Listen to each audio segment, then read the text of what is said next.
Assalamualaikum warahmatullahi wabarakatuh. Perkenalkan, saya Dila Rahmayanti, asal dari UPN Veteran Jawa Timur. Di sini saya akan menjelaskan tentang permasalahan sampah di wilayah pesisir Kenjeran, Surabaya. Di mana tugas permasalahan sampah ini untuk memenuhi tugas praktikum mata kuliah pengelolaan perairan pesisir di Universitas Musamus Merauke. Di sini saya akan menjelaskan tentang permasalahan yang ada di wilayah pesisir Surabaya, yaitu masalah sampah. Sebelum kita terjun ke permasalahan yang ada, apa sih masyarakat pesisir? Ya, masyarakat pesisir itu didefinisikan sebagai kelompok orang yang tinggal di daerah pesisir dan sumber kehidupan perekonomiannya bergantung secara langsung pada pemanfaatan sumber daya laut dan pesisir. Lalu apa sih penyebabnya timbulan sampah di Pantai Kenjeran itu sangat banyak? Ya, ada 3 penyebab yang saya ketahui. Yang pertama adalah pembuangan sampah sembarangan.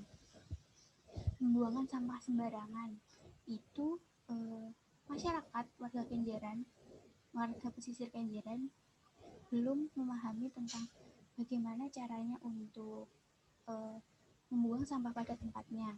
Selain itu, Kenjeran merupakan hilir. Jadi sungai-sungai itu sudah banyak sampahnya. Jadi sungai yang menuju ke pantai itu di situ dia juga membawa sampah. Lalu untuk yang kedua itu adalah kesadaran masyarakat tentang menjaga lingkungan. Nah, itu kurang, masyarakat itu kurang sadar tentang bahayanya jika lingkungan itu rusak. Jadi dia tuh masih melaksanakan pembuangan sampah itu ya secara sembarangan, belum ada edukasi ya, seperti itu. Berkaitan tentang dua masalah tadi, ada satu pokok penyebab yaitu sumber daya manusia, di mana yang seperti saya bilang tadi, sumber daya manusia di situ masih minim tentang edukasi bagaimana pembuangan sampah pada tempatnya, memilah sampah pada tempatnya, dan pengolahan sampah seperti itu. Lalu permasalahan dalam sistem persampahan di kawasan pesisir Kenjeran itu ada 3. Yang pertama, tidak adanya fasilitas pembuangan sampah yang memadai, baik tempat pembuangan sampah sementara maupun petugas pengangkut sampah. Jadi di Kenjeran sana itu sampah itu masih dibakar, dibuang sembarangan seperti itu. Belum ada petugas pengangkut sampah yang biasanya dari Dinas Lingkungan Hidup seperti itu. Terus yang kedua, lemahnya atau terbatasnya dukungan atau partisipasi masyarakat setempat. Apa sih maksudnya? Ya, jadi maksudnya itu sebagian besar warga Kenjeran itu adalah sebagai nelayan dan penjual ikan. Jadi bapak-bapak itu kalau malam mereka itu dia mengambil ikan di laut ya sampai pulang pagi. Setelah itu istirahat, ganti ibu-ibu dia memilah ikan-ikan yang telah dicari oleh nelayan laki-laki lalu dijual. Jadi siklus hidupnya seperti itu terus setiap harinya. Karena siklus hidup yang seperti itu, jadi waktu untuk pengolahan sampah itu kurang, jadi minim. Kesadarannya juga minim karena ditunjang juga dengan ekonomi yang menengah ke bawah. Lalu yang selanjutnya, belum efektifnya komunikasi antara pemerintah dan masyarakat setempat. Nah, kenapa belum efektif? Saya bilang belum efektif karena di sana tuh masih belum ada fasilitas itu tadi ya. Fasilitas itu kan yang menyediakan itu adalah pemerintah. Jadi belum ada juga regulasi yang mengatur khusus di wilayah pesisir tentang persampahan tersebut.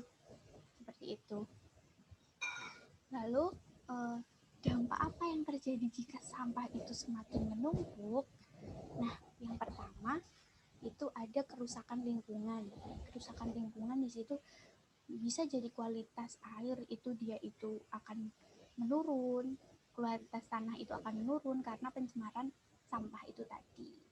Terus yang kedua adalah kerusakan ekosistem. Nah, seperti yang dilihat sekarang ikan itu banyak yang mati karena banyak mengonsumsi sampah yang ada di laut. Jadi kerusakan ekosistem itu dia akan menyebabkan ikan-ikan mati, terumbu karang juga mati, terus kualitas ikannya itu tidak sehat seperti itu. Terus yang selanjutnya adalah kemiskinan. Jadi dari dua faktor itu tadi menyebabkan satu faktor yang besar yaitu kemiskinan. Kalau lingkungan tidak stabil, ekosistem tidak stabil, masyarakat juga akan kesusahan untuk memenuhi ekonomi. Jadi nangkep ikan, jadi ikannya sedikit kayak gitu. Lalu apa sih solusi yang seharusnya bisa dilakukan? Ya, di sini saya menyarankan ada dua solusi dari permasalahan tersebut. Yang pertama, memberikan edukasi terhadap SDM. Oke, memberikan edukasi itu ada banyak sekali. Yang pertama, mengedukasi bahaya sampah itu seperti apa, tata cara pembuangan sampah itu seperti apa, memilah sampah itu seperti apa. Setelah mereka paham tentang persampahan, tentang masalah sampah yang ada di pesisir, selanjutnya kita mengedukasi tentang bagaimana cara pengolahan sampah itu dengan baik. Nah, jadi bisa kita merekomendasikan suatu solusi atau sistem untuk menyelesaikan masalah tersebut. Contohnya, di situ bisa dibangun tempat pembuangan sampah dengan sistemnya 3R atau mungkin 5R ya. Kalau memungkinkan 5R seperti itu. Nah, itu bisa membuat kawasan tersebut menjadi ekosistemnya terjaga, lingkungannya terjaga, jadi tidak terjadi kemiskinan. Oke, memperkecil kemungkinan kemiskinan.